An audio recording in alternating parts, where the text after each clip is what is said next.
la compañía del congresista Miguel Torres. Le agradecemos, congresista, por su presencia y sobre todo para tocar este tema que está a puertas de definirse con la presencia primero del Premier Villanueva para que nos explique más precisiones en la Comisión de Constitución de estas 6 ramas en las que ha dividido esta solicitud de facultades legislativas por 60 días. ¿Le parecen, digamos, poco precisas, muy genéricas? ¿Hay que trabajar bastante para determinarlas? Sí, Álvaro, muchísimas gracias por la invitación. En efecto, normalmente cuando llegan la solicitud de delegación de facultades son amplias, ¿sí? De hecho, es normal que el Ejecutivo trate pues de lograr un espacio bastante amplio para poder dentro de él sacar las normas que considere convenientes. Es como cuando pides un préstamo, pide más para que te den menos. Exactamente, ¿no? Ahora, lo que va a suceder en las semanas siguientes, como todos sabemos, ha llegado este proyecto de ley, se ve en la Comisión de Constitución. La Comisión de Constitución, presidida por la congresista Úrsula Letona, ha solicitado a las distintas comisiones especializadas que emitan su opinión, ¿no? Entiendo que le ha dado cerca de una semana a cada una de las comisiones para que en la materia específica, acuérdate que son varios temas, pueda opinar y pueda recomendar a la Comisión de Constitución hacer los ajustes correspondientes. ¿Por qué es importante hacer ajustes correspondientes? Porque, nuevamente, si es amplio, nosotros tenemos que acotar, tenemos que cerrar, tenemos que, como coloquialmente decimos, tenemos que poner los candados, ¿sí? Candados para que después no nos veamos con sorpresas. Recordemos que en la primera delegación de facultades que hubo, no fue una experiencia muy buena. En realidad nos pidieron cosas, pusimos los candados y no obstante eso hubo mucha norma de contrabando, como quien le dice. Y se perdió, como se dice comúnmente, horas hombre en esta labor de filtro constitucional, ¿no es cierto? Así es, ¿no? Hay 2 momentos en donde se hace este filtro. El primero es el momento en que entregas las facultades, ¿sí? Entonces dices, ok, me has pedido todo esto de acá, lo vamos a delimitar, lo vamos a acotar. Y el segundo momento en que se hace una revisión es ya cuando vienen los decretos legislativos. Decretos legislativos que ya están en vigencia, pero nosotros tenemos que verificar que estén emitidos de acuerdo a la delegación que hemos entregado, o sea, que no hayan ido más allá de la facultad que le dimos y que, sobre todo, no vayan en contra de la Constitución. Que generalmente siempre viene la carne primero y después viene de contrabando el hueso, ¿no? Exactamente. Y algo que es muy importante advertir, que yo creo que es algo que este Parlamento se tiene que sentir orgulloso, es que en la anterior delegación de facultades, no obstante que estábamos hablando de más de 110 decretos legislativos, el Parlamento por primera vez en toda su historia cumplió con su labor de revisar uno por uno. De hecho, yo recuerdo que cuando entregábamos estas facultades le decíamos, esta facultad es un gran poder, ¿no? Tienen que llevarlo con mucha responsabilidad. Y ojo, cuidado, porque les vamos a dar las facultades, pero no vamos a escatimar el trabajo, no le vamos a tener miedo al trabajo para poder revisar cada uno de ellos. Y eso fue lo que hicimos. Y al final, sí, pues encontramos que habían temas que nosotros no habíamos delegado o habían temas que no cumplían con las reglas que y eso es lo que van a tener que volver a hacer ahora también, ¿no es cierto? No les debe quedar ni la menor duda, ¿no? Vamos a poner los candados al inicio, por supuesto, y también al momento en que se emita cada decreto legislativo lo vamos a revisar. Por ejemplo, en el caso de la reconstrucción, ya el Congreso en un tiempo récord, más que, me acuerdo la comparación era con Chile, la ley que tuvieron ellos para reconstruir el terremoto, aquí con el Niño Costero hubo un tiempo récord en el cual se le dio esta ley al Ejecutivo. El propio presidente Vizcarra ha manifestado que al paso al que vamos probablemente la reconstrucción sea en 10 años.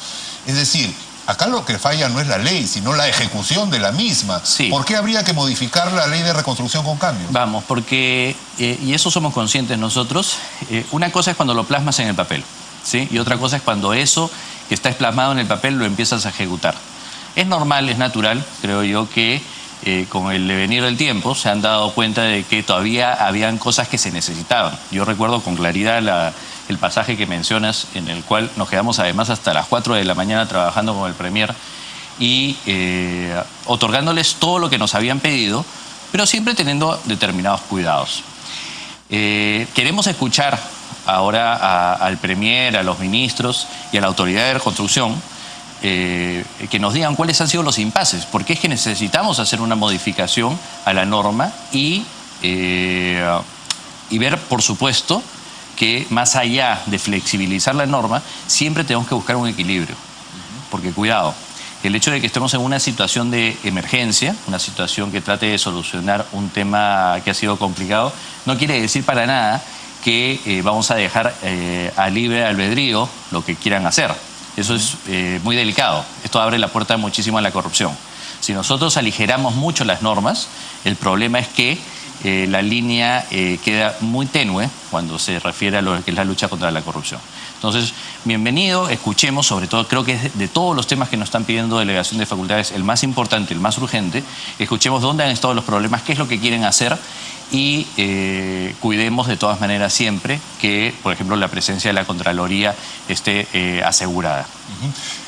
Y las transmisiones del canal del Congreso obviamente van a estar en directo viendo este trabajo en simultáneo con probablemente dos sectores a los cuales se les puede estar erizando un poco la piel, que son los empresarios con el tema tributario, qué va a pasar con el IGB y el impuesto a la renta, por ejemplo, y con quienes gozan de algunas exoneraciones tributarias las cuales se quieren eliminar. Sí. Eso podría también provocar alguna crisis social.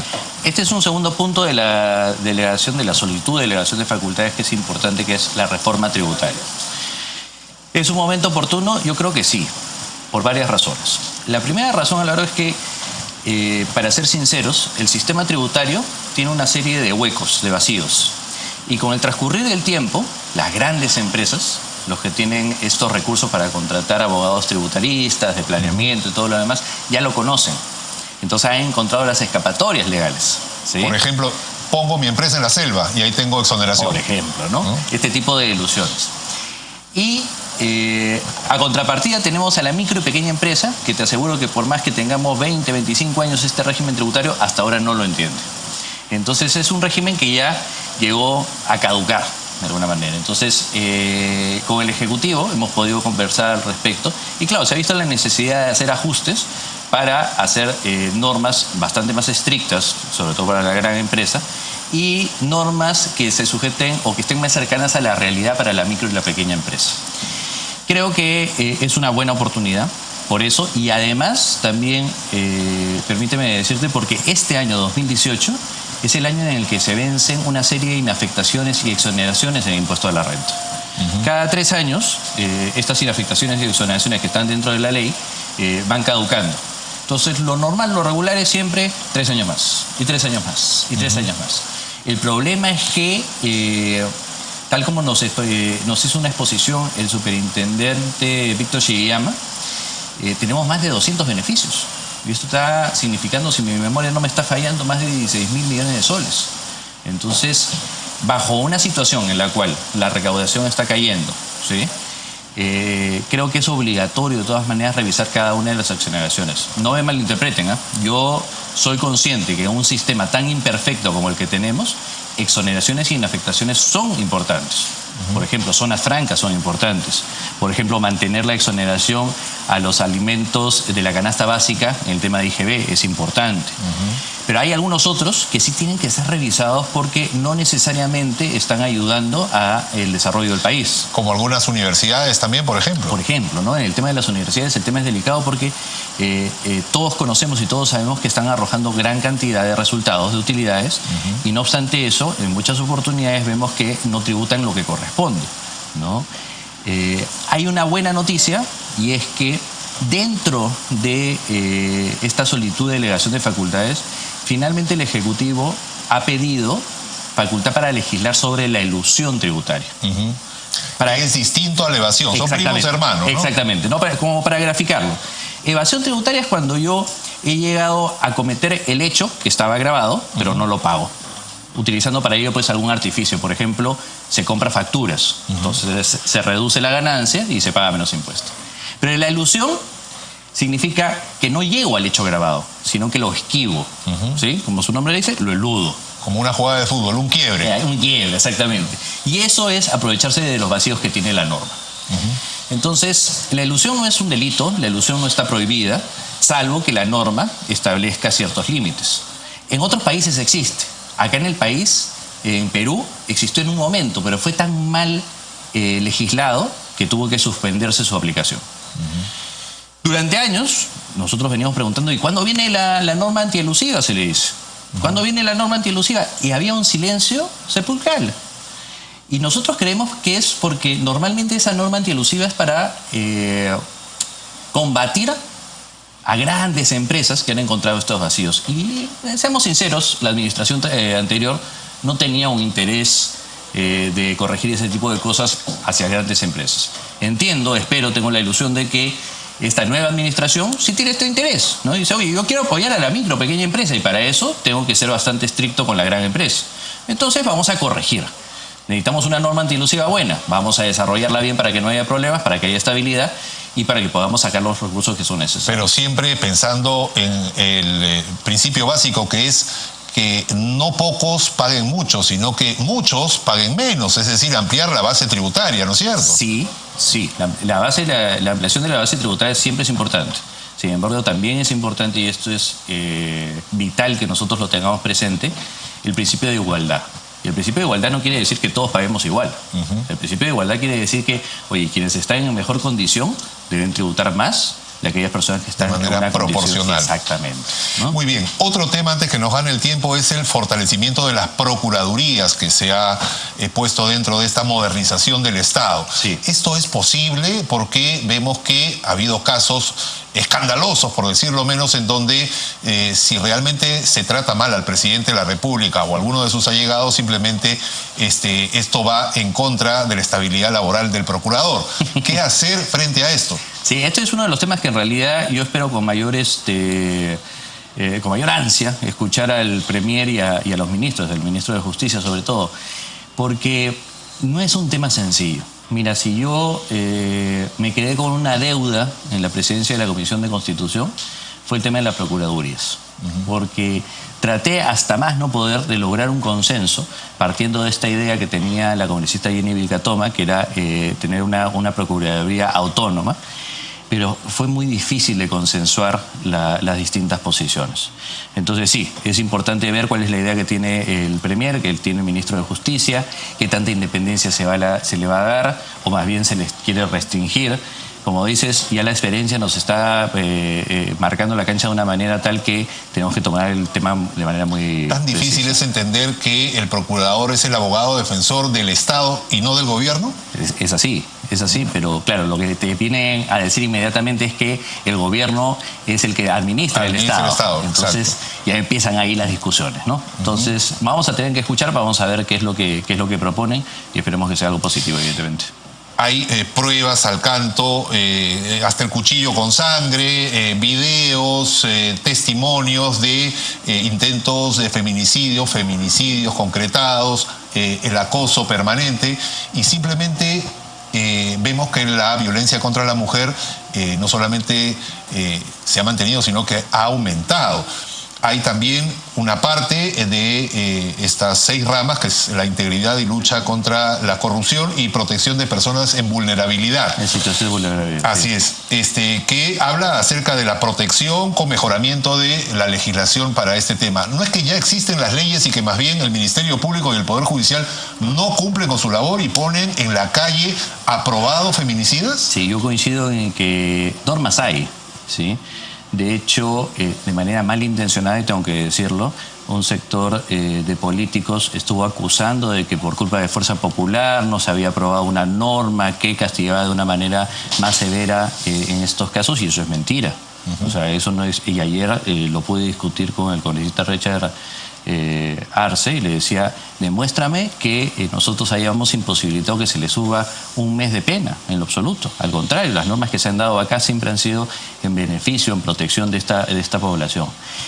Sin embargo, claro, lo que veo es que esto o las normas no están acompañadas necesariamente de una gestión adecuada de parte del Ministerio Público, sobre todo. Que no ha venido precisamente el fiscal el día de hoy a la Comisión de la Mujer, estaba citado. Es que el fiscal de la Nación ya no viene. O sea, nosotros en la Comisión de Constitución, y creo que he perdido la cuenta, hace 4 o 5 sesiones que venimos invitándolo porque queremos preguntarle, y una de las preguntas que naturalmente van a hacer es, oigan, ¿qué está pasando? Porque claro, cuando se trata de partidos políticos, vemos que hay la mayor acuciosidad. Más de 1000 citados por temas de cócteles, allanamientos, incautaciones, etcétera. Pero cuando nosotros empezamos a ver otro tipo de temas, vemos que hay una ligereza total. ¿Esto ya es un encono directo con el fiscal de la Nación a raíz de la denuncia constitucional? La verdad es que no quisiera pensar eso porque sería terrible, ¿no? Evidentemente uno no puede estar utilizando el poder de investigación, el poder de persecutorio que pueda tener la Fiscalía para estos efectos. Pero lo que sí es evidente es de que creo que no están administrando bien sus recursos. ¿No sería mejor que el premier Villanueva se reúna con el fiscal de la Nación a decirle, oiga, haga su trabajo?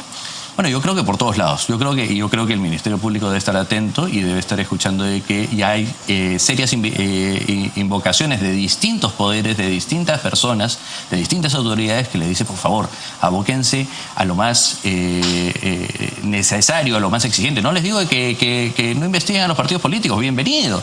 Toda la investigación que quieran, nosotros siempre vamos a colaborar.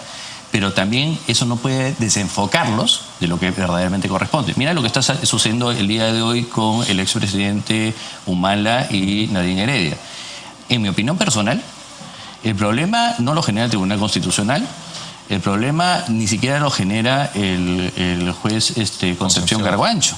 Para mí el problema se genera simplemente por una demora en las labores del Ministerio Público. Estamos hablando de un caso del 2015 que tiene correos, declaraciones, testimonios, transferencias, reconocimientos de... Y no formaliza la denuncia. Y no formaliza denuncia.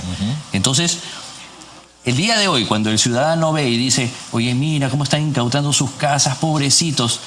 A ver, si las cosas estuvieran en otro orden, yo creo que sería distinto. Si ya se hubiera formalizado denuncia y si ya se hubiera reconocido que hay todas las transferencias, que hay todas las declaraciones, que hay los correos, que hay las agendas, que hay todo esto, uno diría, caramba, qué bien que estén interviniendo los inmuebles.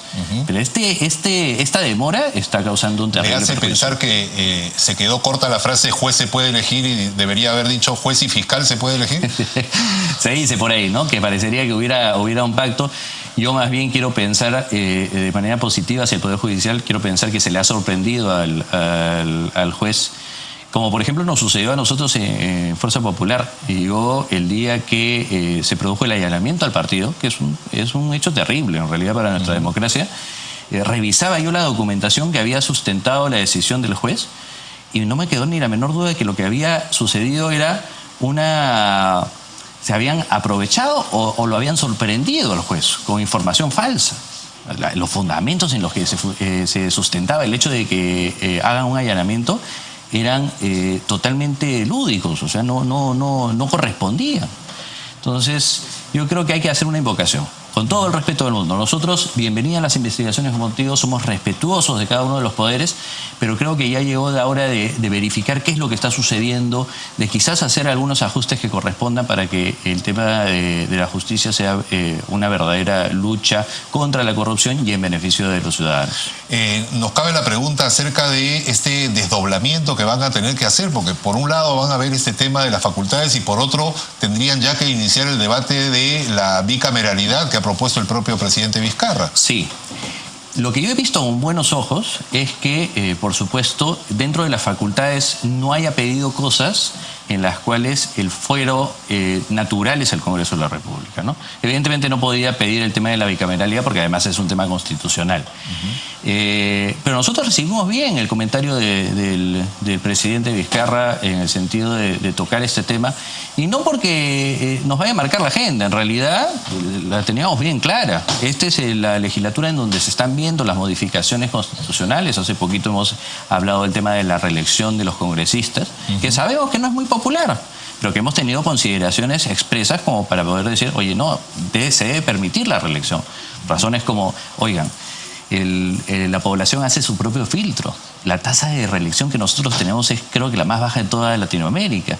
Estamos hablando de 15, 20%. Y la verdad es que la experiencia en un parlamento es sumamente importante. Hemos continuado viendo el tema de financiamientos. De hecho, estamos analizando dentro de la Comisión de Constitución, a iniciativa de la presidenta, el delito de financiamiento ilegal de partidos. Entonces, son elementos que están dentro de la agenda y que está en consonancia con la recomendación que ha hecho el presidente de la República, que también tiene toda la facultad de recomendar, valgan verdades. Pero bueno, a este paso van a tener más sesiones que la Bajato, ¿no? Van a tener que, como le digo, desdoblarse en más sesiones quizá extraordinarias, ¿no? Sí, ahora la verdad de las cosas, y acá quiero hacer un reconocimiento a cada uno de los miembros de la comisión, y por supuesto a la presidenta, que es una comisión, como se dice, bien chamba. Lo sentí yo desde la primera legislatura, cuando tuvimos que afrontar temas complicados, difíciles, la primera delegación de facultades, las primeras modificaciones a la Constitución. Y la verdad es que siempre he visto mucha disponibilidad de todas las bancadas. Acá tengo que ser muy claro, de todas las bancadas. La Comisión de Constitución siempre ha tenido un interés, congrega un interés muy importante de parte de las bancadas, ¿no? Otro tema que le interesa sobre todo a 1.700.000 vehículos que tiene nuestro parque automotor es el Fondo de Estabilización de los Combustibles. Sí. Cuando la gasolina o el petróleo, el barril, sube internacionalmente, aquí un poco más, y antes de que suba ya subió. Sí. Pero cuando baja, se demora como una semana en volver a actualizar los precios y, como hablábamos antes de la entrevista, viene una nueva alza y prácticamente no se siente este descenso en el precio. ¿Qué hay que hacer para tocar precisamente esto en las facultades? Sí, de hecho eso es un tema que yo espero que se pueda analizar. Lo decíamos, lo conversábamos. El problema es muy sencillo. Este fondo de estabilización se generó para que no tuviéramos picos, ni picos hacia arriba ni picos hacia abajo, ¿no? Entonces la idea suena bastante bien, ¿no? Tener una estabilidad en el combustible ayuda mucho, no solamente en lo que se refiere al día a día, sino también a estos empresarios del volante, que son los señores taxistas, los mototaxistas, ¿no? Entonces suena muy bien. El problema, tal y cual tú lo has descrito, es que, los ajustes hacia abajo no se reflejan inmediatamente, mientras que los que son para arriba son inmediatos, automáticos.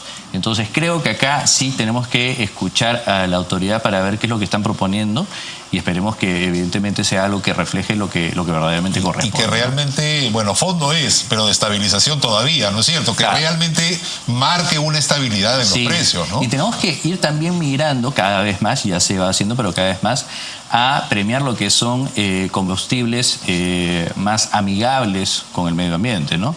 O sea, tenemos que saber hacer una distinción respecto a qué combustibles son los que están perjudicando más al entorno y en virtud a eso también poner un gravamen que es el que corresponde. Algo muy parecido a lo que está pasando, por ejemplo, en la discusión de los plásticos.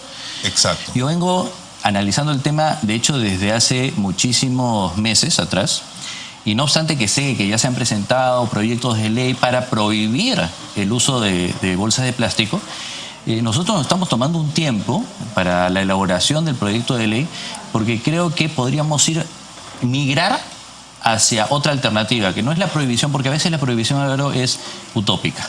A veces yo digo, no se hace, no se puede utilizar, y la verdad es que veo muy difícil que el mercado lo vaya a hacer. Pero si se empieza a cobrar por las bolsas, ahí está el detalle. La gente lo va a pensar dos veces. Exactamente. ¿No? Hace 2 semanas tuve la oportunidad, por una invitación de una Fundación Internacional de Conservación del Medio Ambiente, de visitar Colombia.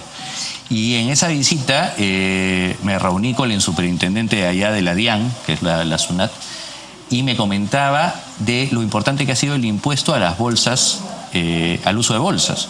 Y me decía, no es que sea, me decía Miguel Ángel, no es que sea importante como un ingreso, ni tampoco significa un gran impuesto, algo que verdaderamente haga pesado, sino que implica que la persona siempre tenga 2 o 3 segundos en el pensamiento de que eso que está haciendo está mal. O sea, te cobrarán pues 10 céntimos por la bolsa, ¿no? Quizás no sea tan fuerte, pero por lo menos tienes un par de segundos en donde la persona dice, acá estoy haciendo algo malo y estoy pagando por hacer algo malo. Entonces, eso ha generado una conducta muy positiva y ha permitido de que, por ejemplo, en Colombia, vayan corrigiendo estos hábitos. Entonces, ya estamos terminando en realidad el proyecto de ley. Yo creo que en algunos días ya lo estaremos presentando. Como usted ha dicho, es un hábito. Antes de ir al supermercado, que se acuerde que va a tener que pagar 10 céntimos por cada bolsa, que podría ser un sol, depende de lo que lleve. Claro. Y que eso lo motive usted, amigo televidente, a sacar su bolsa de rafia. Así es. ¿No es cierto? Que la puede usar dicho sea de paso varias veces, y en donde Sí. entran más cosas además. Y te aseguro que nos vamos a olvidar al inicio, nos vamos a olvidar, pero claro, cada vez que pase por caja, Así es. voy a recordar, voy a decir, sí, pues. Y esa es una función de los impuestos que a veces olvidamos. Los impuestos sirven para recaudar, pero también sirven para condicionar el comportamiento de las personas, ¿no? El cigarrillo. Nosotros sabemos que el cigarrillo el día de hoy tiene un alto componente de impuestos selectivo al consumo. Y eso es para que las personas se vean desincentivadas de poder consumir este producto que finalmente hace daño, ¿no? Muy bien, congresista. Yo le agradezco por su tiempo. Muchísimas gracias. Vamos a invitarlo otra vez para posteriores balances de cómo va el trabajo de filtro constitucional de estas facultades solicitadas por el Ejecutivo. Muchísimas gracias nuevamente. A ustedes, amigos, también. Muchísimas gracias.